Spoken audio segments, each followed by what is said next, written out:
Buy an Odyssey 2 now and get $82 worth of free games, including Pickaxe Pete.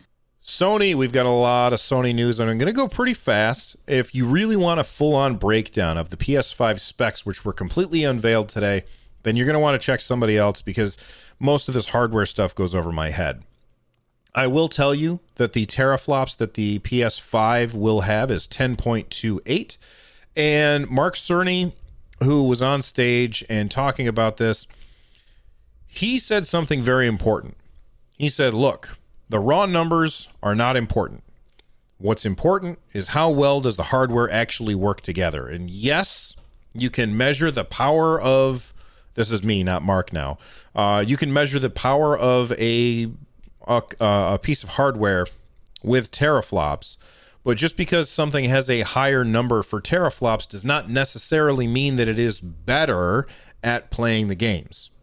And I think that that's a very, very important point to make. Now, who's Mark Cerny? Well, he is Sony's lead system architect, and he got up on stage today and talked about everything to do with the PS5, only this was something that was very much aimed at developers because this is what they had planned on talking about at GDC.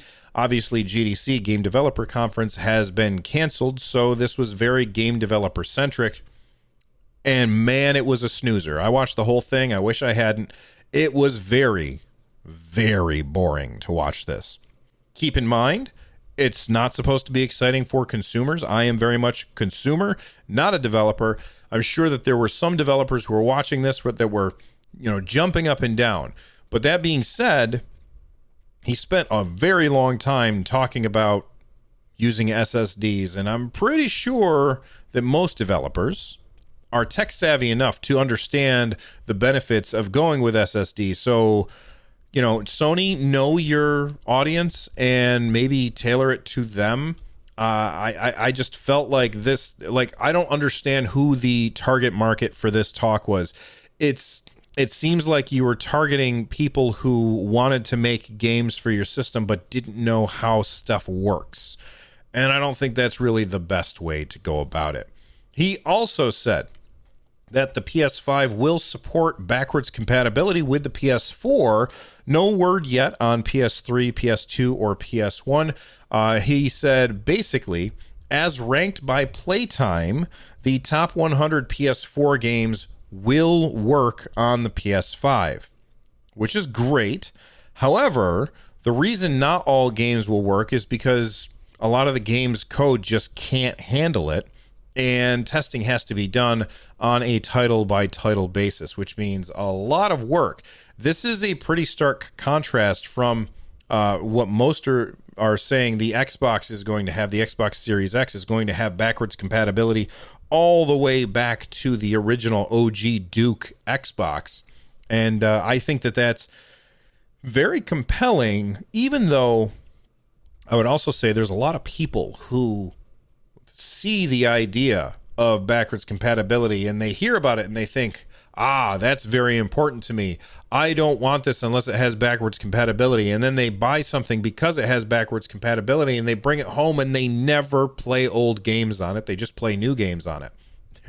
That's not everybody. I know that there's exceptions to the rule, but I feel like that is the rule, not the exception. Most people get excited for backwards compatibility and then never ever use it.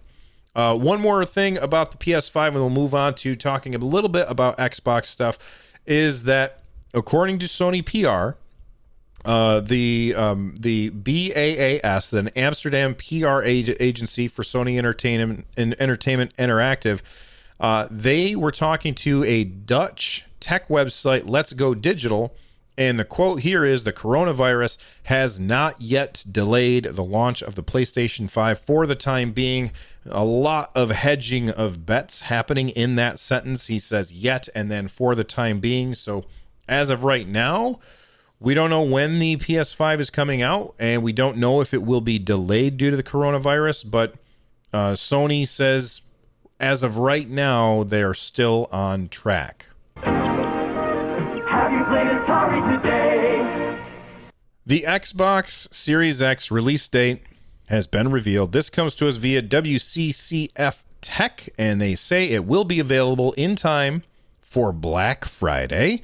Apparently, November 26th is when the Xbox Series X is going to come out, right around Thanksgiving, which I think is great. That's a great time to launch. Hopefully, they have enough of them in stock. Hopefully, the Xbox Series X does not get delayed by the coronavirus.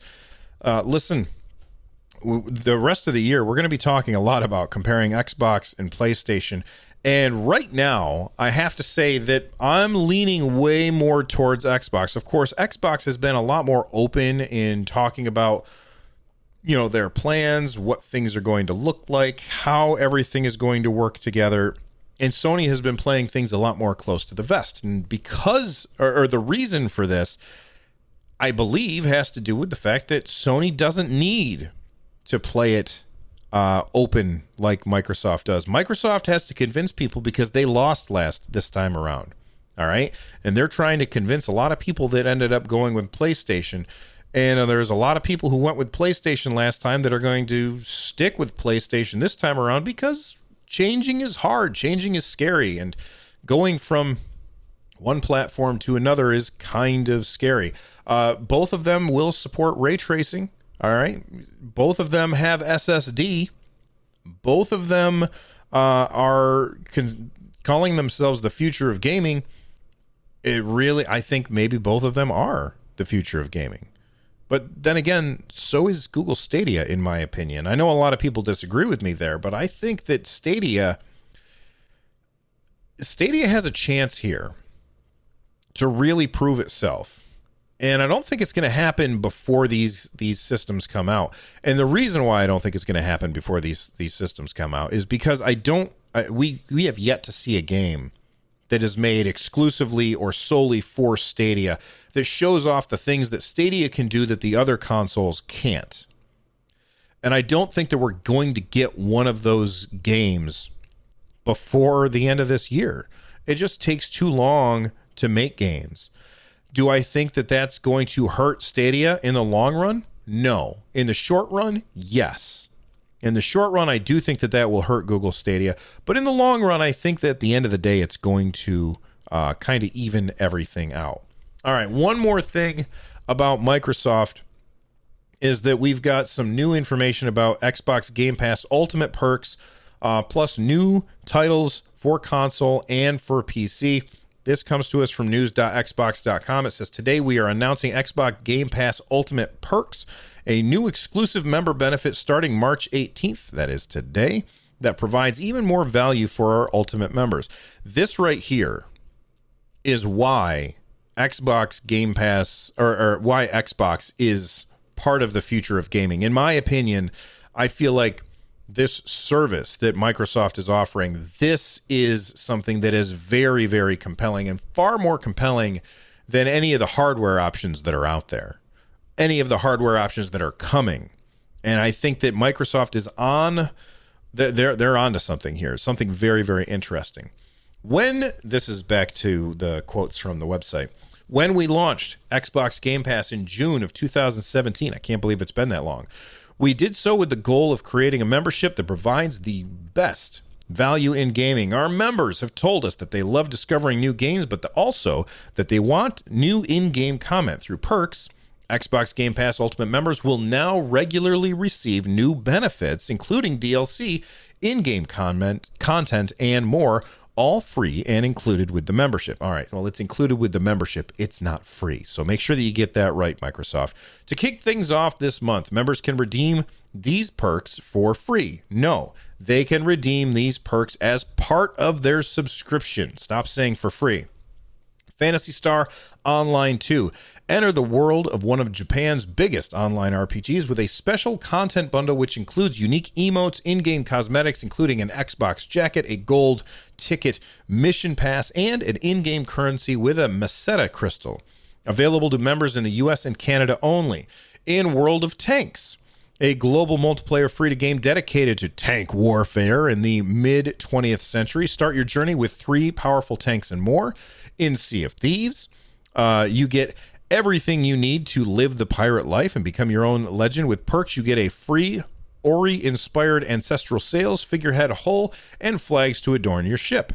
In Smite, become divine in the number one MOBA on Xbox with a bundle that unlocks 5 gods, special character skins, and voice packs so you can ride into Battle of the Gods in style.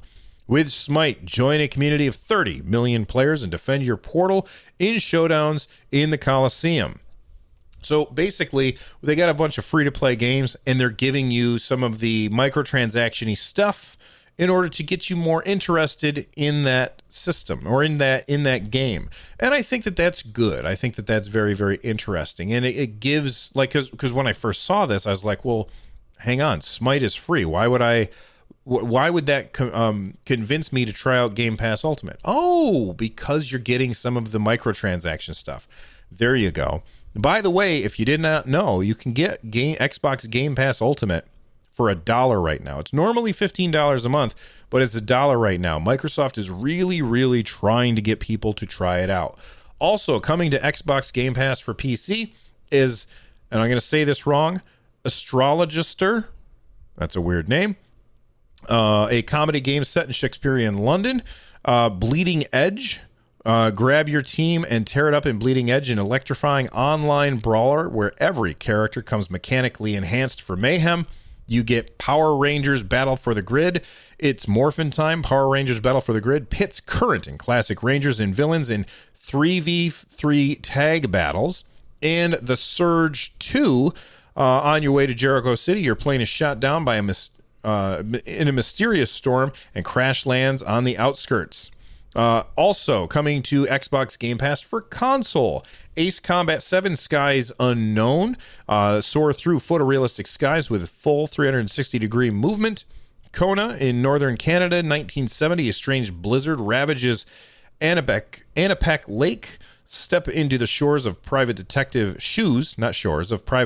and investigate surreal events in an eerie village while battling the elements to survive. The Surge 2 also coming to Xbox Game Pass for console, and Bleeding Edge as well, and Power Rangers Battle for the Grid. Look, it seems like a really good deal, and I just wanted to let you guys know about it. I'm out of here, and I'll see you next time. Bye-bye.